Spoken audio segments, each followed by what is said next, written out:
The Landlady Chapter One. Billy Weaver had travelled down from London on the slow afternoon train, with a change at Swindon on the way. By the time he got to Bath, it was about 9 o'clock in the evening, and the moon was coming up out of a clear starry sky over the houses opposite the station entrance. But the air was deadly cold, and the wind was like a flat blade of ice on his cheeks. "Excuse me," he said, "but is there a fairly cheap hotel not too far away from here?" "Try the Bell and Dragon," the porter answered, pointing down the road. "They might take you in. It's about a quarter of a mile along on the other side."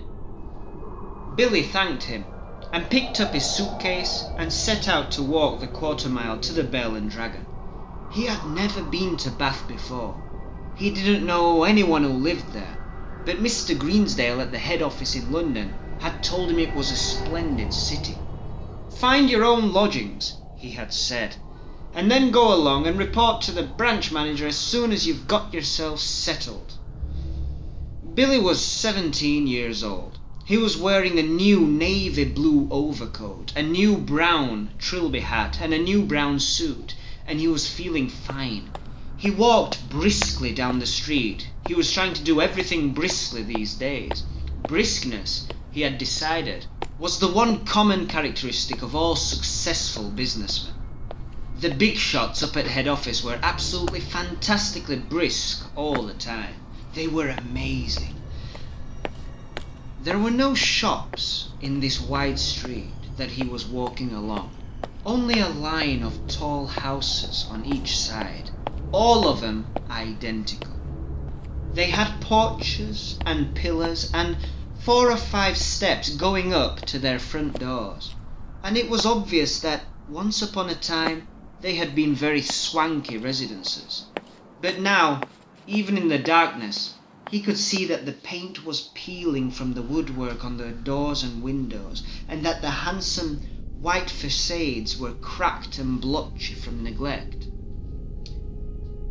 Suddenly, in a downstairs window that was brilliantly illuminated by a street lamp not 6 yards away, Billy caught sight of a printed notice propped up against the glass in one of the upper panes. It said, "Bed and breakfast." There was a vase of chrysanthemums, tall and beautiful, standing just underneath the notice. He stopped walking. He moved a bit closer. Green curtains, some sort of velvety material, were hanging down on either side of the window. The chrysanthemums looked wonderful beside them. He went right up and peered through the glass into the room, and the first thing he saw was a bright fire burning in the hearth. On the carpet in front of the fire, a pretty little dachshund was curled up asleep with its nose tucked into its belly. The room itself, as far as he could see in the half-darkness, was filled with pleasant furniture. There was a baby grand piano and a big sofa and several plump armchairs, and in one corner he spotted a large parrot in a cage.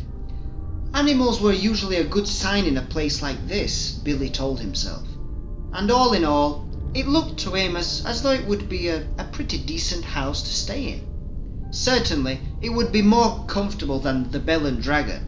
On the other hand, a pub would be more congenial than a boarding house. There would be beer and darts in the evenings and lots of people to talk to, and it would probably be a good bit cheaper too. He had stayed a couple of nights in a pub once before, and he had liked it. He had never stayed in any boarding houses, and, to be perfectly honest, he was a tiny bit frightened of them. The name itself conjured up images of watery cabbage, rapacious landladies, and a powerful smell of kippers in the living room. After dithering about like this in the cold for 2 or 3 minutes, Billy decided that he would walk on and take a look at the Bell and Dragon before making up his mind. He turned to go, and now a queer thing happened to him. He was in the act of stepping back and turning away from the window when, all at once, his eye was caught and held in the most peculiar manner by the small notice that was there.